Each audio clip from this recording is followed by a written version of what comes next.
What's up guys? Hello, bayong hapon. In today's video, moadto ta sa Lapu-Lapu City para moadto ta sa set para sa shooting sa Iron Heart. So bani ko ninyo idol in today's vlog.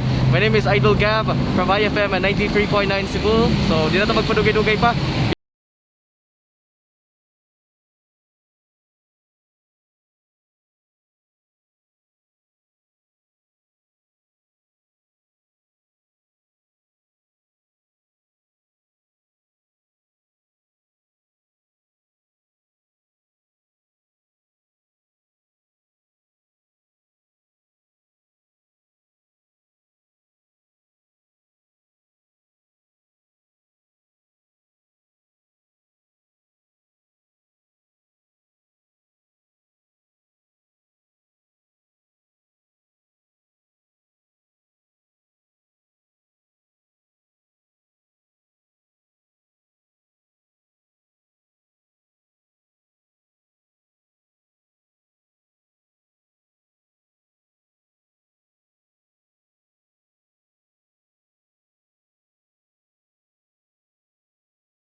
Uli, kono ispeyo diri oy.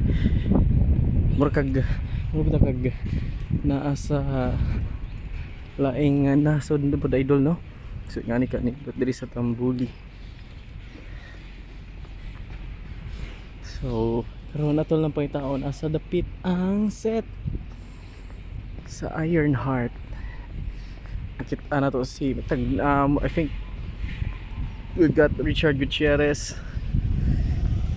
Na baka si Sue Ramirez. Yung mga tanan tas mga tao diri. Ug asa dapit.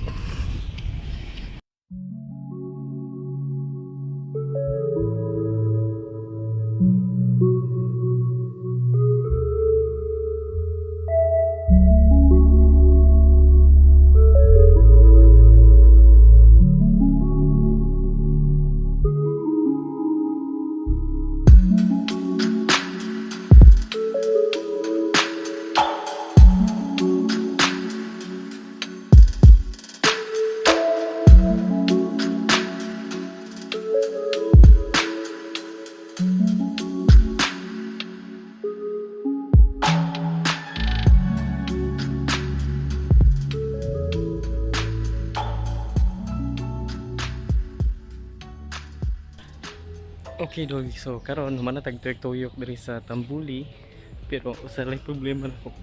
Giuhaw ko. Bako. Hinaut niya nag-enjoy mo sa itong video. Padayon naghihapon sa diri sunahan idol. Mag-start na sila later idol para sa set sa atuang Iron Heart. So stay tuned. Let's go.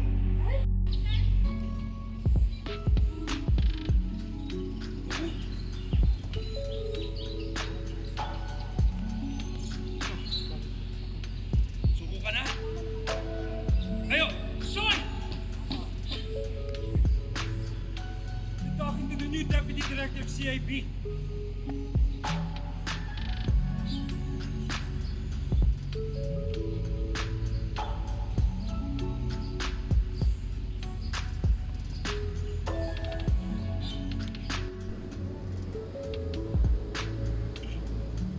Sir Jake Cuenca. Sige, sir. Sige. Sobrang init ng pagtanggap ng mga tao sa amin. Sobrang init kayo. Sobrang init kayo talaga actually. Pero hindi namin parang sa init ng pagtanggap nila at sa init ng panahon dito. Hindi kami nahihirapan. Nande, pero thank you ah. Sobrang Pagpasalamat grateful kami. po kami sa Salamat. mga Cebuano. Thank you po for cooperating with us sa kung saan saang location po kami nag-shoot at alam po namin na minsan nakakaabala po kami sa inyong mga everyday na kailangan gawin. Pero really, the people of Cebu has welcomed us and talagang hinayaan nila kami. They cheered us while we were taping and we really appreciate all of you. Maraming salamat. Salamat. September bar, ano? Ako September. I've been to Cebu twice for a beach cleanup tsaka a short project. Pero ito yung matagal na talaga Ito yung- pabalik-balik ako. So, kumusta ang buhay sa Cebu? Maganda. I feel like I still have to explore more places Di pa in rin. Cebu. Di pa rin na-explore. Because Dami. Parang dami pwedeng mapuntahan. But you've been to the islands already? Yes, sa Dalaget. Dalagete. Dalagat is not an island. Hey, may isa pa. Talima Beach Resort sa... Talima is Saan to? Ulanggo. Ulanggo. Island. Yes, Yes. we've been that there. one. Doon kami nag-Christmas ng family ko. Ay, wow. Kasi busy sa Cebu, sila na lang pumunta sa akin. Okay. Tinanong din to prepare for your role. You're gone in the series, it's your own prop. Yeah. Do you do this in all your roles or do you specifically lang for Iron Man? Not every role needs that much preparation. Some roles, like let's say like my sitcom right now, doesn't really require much like repetitions or preparing or reading the script or reading books or like that. But certainly, like when I fall in love with a character like this one, like Eros, then certainly I find myself putting in the extra work. I find myself hiring like a team to train me for fighting. I find myself reading books about gangsters, about secret agents. It only helps me with my portrayal.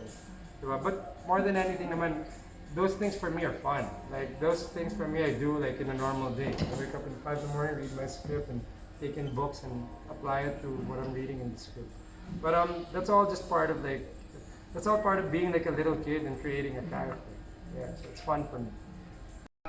Hello!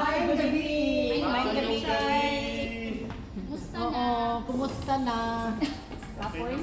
Kapoy? Kapoy, good. Oo, kumusta ang shooting? Okay naman. Okay na? Yeah, okay na. Oo. What has been your hardest action scene or stunt? Alam mo, sabi ko nga kanina kausap ko yung producer ko kasi we've been doing action the last 4 days, I think.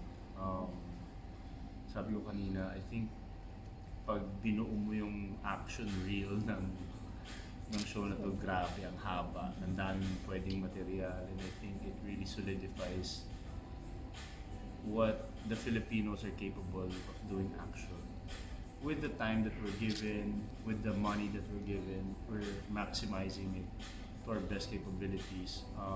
But to answer your question, every fight scene is hard kasi we try to outperform the last one, and we always try to outperform ourselves sa fight scene. So it's hard to think of different concepts. We always have to push ourselves and push our creative juices and come up with different ideas.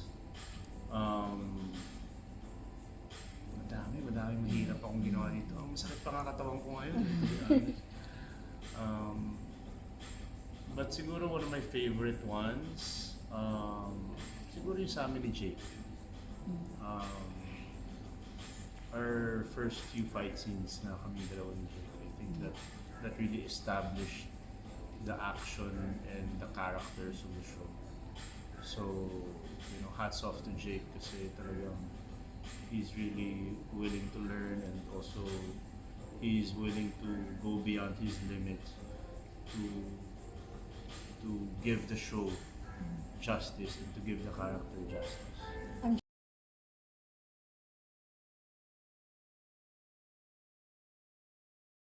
So sa wakas nahuman na gyud ang atuang press con na para sa Ironheart.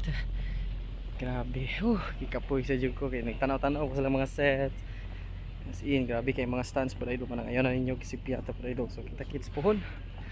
So karon biyahe na punta pa uli idol. Alright, so here we go. Let's go.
So yun, yeah, naabot na din taon ta sa balik sa station.